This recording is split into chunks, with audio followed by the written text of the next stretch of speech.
Bonjour, Dongo, le conseiller, l'agripreneur et le promoteur agricole. Ici, on parle d'agripreneuriat, ici, on parle de business agricole, ici, on parle surtout des différentes techniques agricoles qu'il faut quand même maîtriser pour mieux réussir vos différents projets agricoles. Voilà, on a entamé cette formation, surtout sur les maladies au niveau de l'oviculture. Nous allons continuer. On avait attaqué les feuilles. Maintenant, on a fini les grandes parties. Je pense que les différentes maladies qu'on peut rencontrer au niveau des feuilles, on a fini avec ça. Maintenant, on va attaquer les maladies qu'on peut aussi rencontrer au niveau du tronc de l'arbre, de l'EVA, effectivement. Voilà. Maintenant, on va parler d'une maladie qu'on appelle le raie noir. Voilà, effectivement, on appelle ça le raie noir, comme son nom l'indique, tout simplement du tronc. C'est causé par l'agent pathogène, c'est le Phytophthora palmipara. C'est l'agent pathogène qui provoque effectivement cette maladie qu'on appelle le raie noir. Alors, il faut comprendre que le raie noir fait apparaître effectivement des raies, comme je le dis, des raies verticales de couleur noirâtre et de couleur noire sur le bois, surtout au niveau des panneaux récemment saignés. Et souvent on voit les raies noires et les traits, si vous voulez, les traits noirs, verticales de couleur noire sur les bois au niveau des panneaux récemment saignés. Alors il y a un développement de la maladie en profondeur avec les crachelies, avec crachelies tout simplement. Crachelies, je veux dire tout simplement, ce sont des petites fentes tout simplement de l'écorce, ce sont des petites fentes de l'écorce sous l'accumulation de lactèse coagulée, formant des bourrelets, des enflements, formant des bourrelets, des enflements avec ou sans l'écoulement de lactèse tout simplement. Le plus souvent, vous allez voir sur votre arbre, vous allez voir tout simplement à l'image tout à l'heure, tout ce que je suis en train d'expliquer, vous allez comprendre comment, de manière visuelle, comment ça se manifeste cette maladie de raie noire tout simplement. Alors, c'est la contamination, comme je vous l'ai dit, c'est le Phytophthora qui pose ce problème-là, effectivement. Donc, c'est par des spores, des champignons, c'est par des spores que la contamination se manifeste. La propagation, effectivement, va se faire par le vent, par de l'eau, et surtout par des outils, par les outils de saignée que vous avez le plus souvent. Alors, les différents dégâts, comme vous le savez, toute maladie a des dégâts sur la plante, effectivement.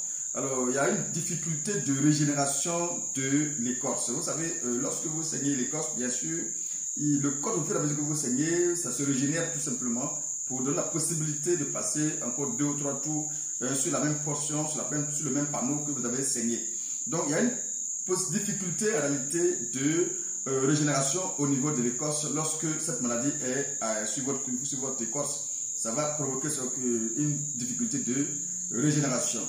Il peut même arriver on puisse arriver à perdre carrément notre panneau de saignée tout simplement. Ce panneau va devenir carrément inexploitable parce que tout simplement ça a posé beaucoup de problèmes de défiguration au niveau du panneau et le panneau devient carrément inexploitable. Voilà, en général, pour pouvoir faire ce travail, il faut faire une fiche de prélèvement de sanitaire tout simplement. On peut choisir quelques lignes. Techniquement, on choisit une ligne, après on prend le 5e ligne, le 10e ligne, chaque 5 lignes, on fait des prélèvements pour voir un peu ce qui se passe sur chaque ligne. Et puis bon, on va relever, et puis bon, on va voir un peu l'ampleur de cette maladie pour pouvoir vraiment prendre des résolutions qu'il faut pour pouvoir sauver ou bien pour pouvoir soigner carrément les plants qui sont attaqués tout simplement. Voilà. Mais quand même, il faut comprendre qu'il y a une incidence économique qui est aussi faible, sauf le cas des clones aussi sensibles. Il y a des clones qui sont très sensibles. Par exemple, ce clone-là, le RRIM600, très sensible à plusieurs maladies. Et donc, du coup, au cas où c'est ce clone-là qui se trouve en face, vraiment le plus souvent, ça devient un problème pour le promoteur, pour le planteur en réalité. Alors, il y a toujours des moyens de lutte, bien évidemment. Il y a toujours des moyens de lutte lorsqu'on est en face de cette situation. Il y a quand même des moyens de lutte. Plus pas de Phytophthora, parle de produits fongiques. Alors, lorsqu'on a des produits fongiques comme une solution par exemple, 1,25% de solution de Folpan, voilà, AM Folpel plus 0,1% ou bien 0,2% de mouillant, plus effectivement 0,2% de colorant, je pense que cela peut régler le problème tout simplement pour la prévention. Pour la prévention, on peut appliquer cette solution qui vient de vous dire, on peut l'appliquer pour la prévention. Ensuite, pour une lutte curative peut se manifester aussi également. On applique après chaque saignée, bien évidemment, après chaque saignée, on va appliquer une solution de 2,5% de Folpan, voilà, AM Folpel plus 0,1% à 0,2% de mouillant et plus 0,2% de colorant. Chaque saignée, surtout en saison pluvieuse, chaque saignée, il faut l'appliquer à titre curatif lorsque déjà la plante est déjà attaquée par cette maladie, il faut l'appliquer après chaque saignée. Et puis en plus de cela, il faut faire l'application de ce qu'on appelle la graisse cicatrisante. Alors il faut faire l'application de la graisse cicatrisante comme sur les blessures. Cela va aider beaucoup la plante à se retrouver et à essayer de soigner cette maladie qui est sur votre arbre tout simplement. Alors lorsque vous faites tout ce travail, vous allez voir que ces traces-là, les traces de panneau de ce produit sur votre panneau à saigner tout simplement.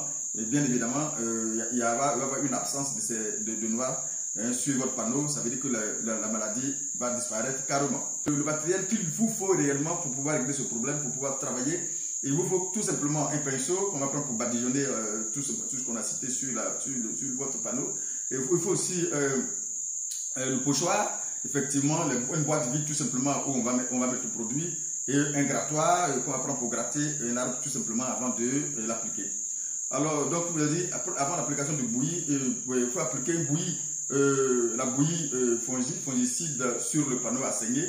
Alors là, tout simplement, avant de le faire, il faut gratter l'écorce carrément jusqu'au bois pour enlever les tissus altérés et extraire le latex coagulé qui se trouve là. Et pour mieux permettre au produit d'être efficace, effectivement, il faut faire ce travail préalablement. Il faut aussi appliquer la bouillie fongicide pour désinfecter effectivement les blessures tout simplement. Il faut l'appliquer pour désinfecter les blessures et surtout il faut aussi appliquer la graisse tout simplement cicatrisante pour pouvoir permettre à la plante effectivement de se cicatriser rapidement et de se régénérer. Il faut l'appliquer en général en pleine saison des pluies, il faut l'appliquer à titre préventif. Effectivement, il faut l'appliquer aussi dès les premiers signes d'attaque sur votre arbre. Il faut aussi l'appliquer pour éviter, pour pouvoir se guérir rapidement votre plante qui vient d'être attaquée. Il faut effectivement, il y a une fréquence de traitement, il faut le faire après chaque attaque tout simplement. Après chaque attaque, il faut appliquer ce produit pour éviter effectivement que la maladie se propage tout simplement dans toute la plantation.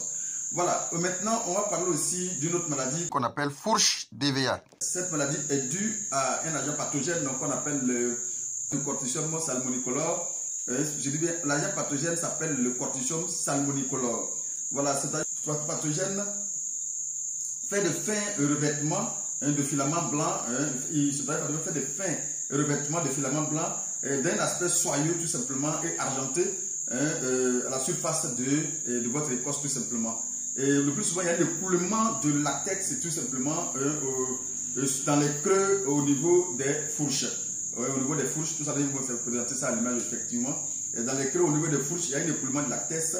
Voilà, tout simplement. Le plus souvent, ça se passe, ça se met du côté ombragé de ces fourches-là, effectivement.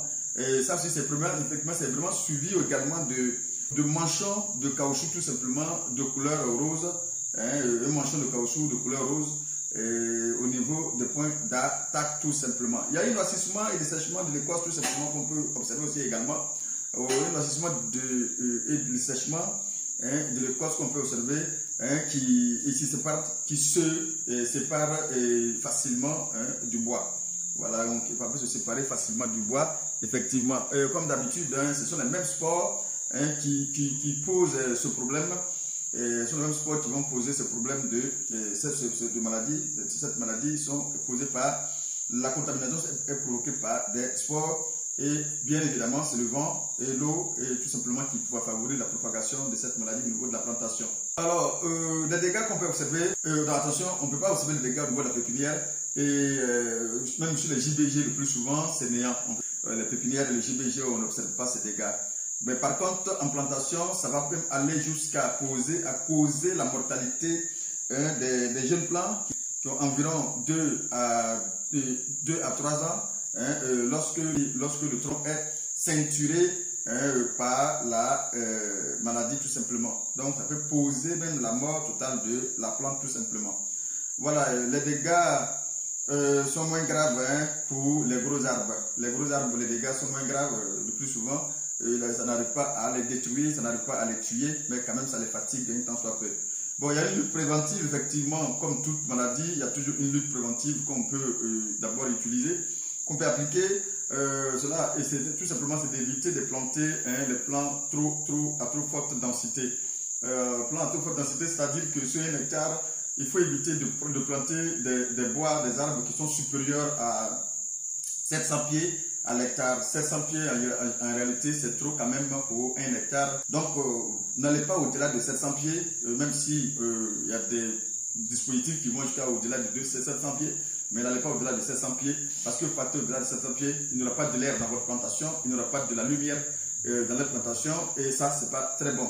Évitez aussi les plantes d'ombrage ainsi que les cultures intercalaires. Il y a des plantes d'ombrage qui peuvent se trouver dans votre plantation, il faut les éviter. Et les cultures intercalaires arbustives, c'est-à-dire qu'il y a des cultures que les gens utilisent qui sont des arbustes, il faut les éviter lorsque vous voulez faire une culture. Il faut éviter des cultures intercalaires arbustives tout simplement. Voilà, donc on peut faire, on a les VA, on peut faire toutes sortes de cultures, mais le maïs, l'arachide, on peut l'associer, mais les cultures intercalaires qui sont des arbustes, il faut les éviter. Mais il y a aussi une lutte effectivement curative qu'on peut appliquer aussi. Il s'agit de sectionner carrément le tronc à 30 cm en dessous du point d'attaque des jeunes arbres tout simplement. Des jeunes arbres qui sont entre 2 à 3 ans et effectivement le brûler carrément de la plantation, c'est très important. Appliquer aussi un fongicide de la famille de triazole. Ça aussi c'est très efficace pour lutter contre cette maladie. Il faut aussi appliquer aussi effectivement un cicatrisant qui va aussi permettre aussi à la plante de se cicatriser très rapidement. Les côtes se cicatriser très rapidement, c'est très important aussi également. Voilà. Alors lorsque vous faites tout ça, vous allez voir que les blessures sont cicatrisées bien évidemment.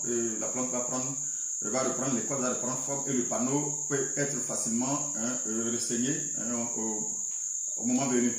L'objectif de tout cela, parce que l'EVA, on vous a dit, on peut aller jusqu'à même plusieurs années, 70 ans. Je pense que le plus souvent, on peut aller jusqu'à 70 ans.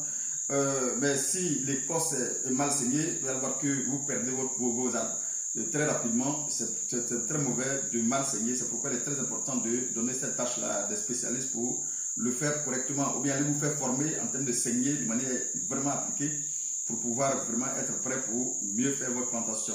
C'est très important à souligner. Il y a aussi, qu'est-ce qu'il faut faire avant d'appliquer tout cela? Bon, je ne vais pas venir de vous dire qu'il y a le matériel qu'il vous faut. C'est un pinceau, un pochoir, puis une boîte vide, tout simplement, un grattoir, et ainsi tronçonneuse pour pouvoir couper.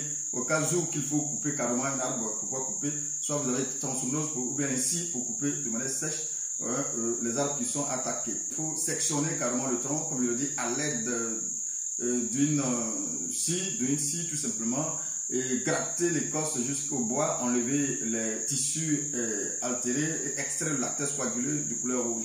C'est très important de le faire ainsi. Voilà, donc du coup, avant d'appliquer quoi que ce soit, il faut procéder de la sorte, il faut déjà enlever tout ça. Et maintenant, vous appliquez bien évidemment votre bouillie, vous appliquez votre bouillie fongicide pour désinfecter les blessures et bien évidemment, appliquer aussi la pâte cicatrisante tout simplement pour permettre à l'arbre de se cicatriser très vite et très rapidement. Voilà. Et la période de traitement, je pense qu'en général, il faut faire le fait dès les premiers signes de l'attaque. Il faut le faire très rapidement pour éviter que la maladie se propage. Dès que vous sentez les premiers signes, il faut bien évidemment le faire très rapidement, c'est très important. Voilà, il faut aussi faire une fréquence une fois par attaque. Lorsque vous sentez l'attaque, immédiatement vous le faites une fois. c'est très important. Voilà, immédiatement, pour ne pas aussi intoxiquer votre arbre, tout simplement, c'est très très important. Alors, voici un peu ce que je peux dire sur ces deux maladies qui attaquent l'écorce, tout simplement, qui sont les maladies de l'écorce. Nous sommes en train de parler des maladies de l'écorce. Je pense qu'on va faire 3 à 4 vidéos, voire même 5 vidéos sur les maladies de l'écorce, tout simplement. Et ensuite, on va passer maintenant aux différentes racines. Alors, bien évidemment, à bientôt pour la suite de la formation.